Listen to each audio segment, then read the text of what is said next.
DeSantis has signed hundreds of bills as governor of Florida. But as Jason Guy explains, it's the controversy surrounding some of those bills that have made him a household name.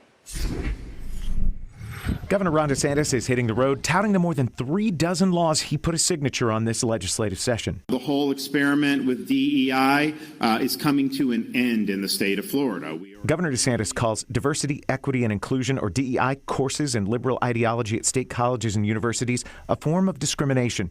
By signing Senate Bill 266, the governor is extending the reach of last year's Stop Woke Act by prohibiting certain programs on Florida campuses.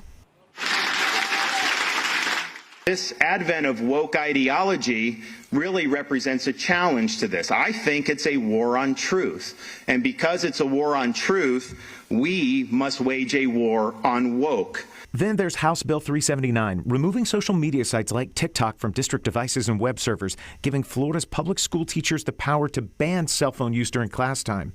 The bill also requires teachers to educate students about social media dangers. We want to maintain this as the free state of Florida, and that's exactly what these bills are doing. Governor DeSantis is ending COVID mandates.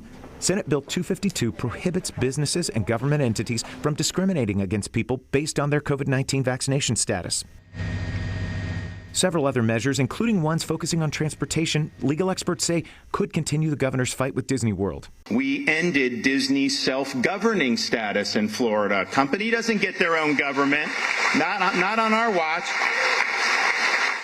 Other measures in this most recent legislative session could be alienating to some voters, including a ban on abortions after 6 weeks. We enacted the Heartbeat Protection Act to promote life.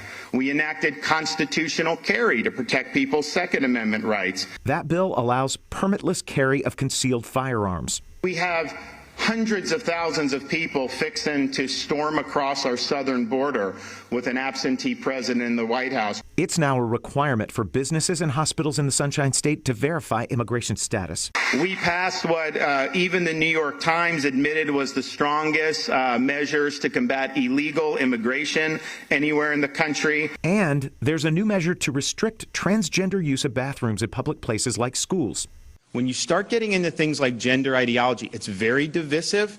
Parents, the majority of parents in Florida, I can tell you, do not want that in the schools. Jason Guy, WESH 2 News.